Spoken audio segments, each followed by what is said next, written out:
कहानी सुनने से पहले तस्वीर पर गुफ्तगू, प्री डिस्कशन ऑन स्टोरी। जब बच्चे पढ़ना सीख रहे होते हैं तब उनसे तस्वीर और कहानी के नाम पर गुफ्तगू की जाए तो कहानी में क्या होगा, इस बारे में वो अंदाजा लगाने की कोशिश करते हैं। ऐसा करने से उनमें सोचने की सलाहियत बढ़ती है, साथ ही साथ उनमें पढ़ने की तरफ दिलचस्पी और तजस्सुस भी पैदा होता है। तो आइए समझते हैं कहानी की तस्वीर पर गुफ्तगू करने का तरीका। आज हम एक कहानी सुनेंगे, लेकिन कहानी सुनने से पहले कहानी की तस्वीर पर गुफ्तगू करते हैं। कहानी का नाम है टपकती बूंदें।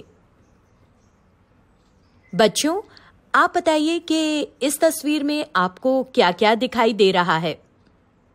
दीदी, इस तस्वीर में एक लड़का और दो गमले हैं। दो नहीं 3 गमले हैं और लोटा भी है। अरे नहीं महक, तीसरा गमला नहीं मटका है, जिसे ऊपर से तोड़कर उसमें पौधा लगाया गया है। मेरे घर में भी मटके में गेंदे का पौधा लगा है। इस तस्वीर में नल भी है और बहुत सारे पौधे भी दिखाई दे रहे हैं। हाँ, सही कहा, लेकिन हम सब ने तो अभी सिर्फ ये बताया है कि क्या दिख रहा है, लेकिन इसमें तो कुछ और भी हो रहा है। ये कौन बताएगा? ये मैं बताता हूँ। एक लड़का गमलों में पानी डाल रहा है।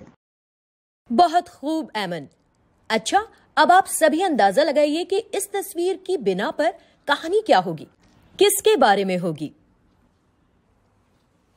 ये कहानी लड़के के बारे में होगी, जिसे पेड़ पौधों से बहुत प्यार होगा और वो उनका बहुत ख्याल रखता होगा। मुझे लगता है यह कहानी पौधों के बारे में होगी, जिन्हें लड़का रोज पानी देता होगा। पौधे और लड़के में दोस्ती होगी और ये कहानी उनकी दोस्ती की होगी। आप सबने बहुत अच्छे से बताया है। अब इस कहानी को सुनते और देखते हैं कि आप सबने जो अंदाजा लगाया है वो ठीक है या कहानी में कुछ और ही है।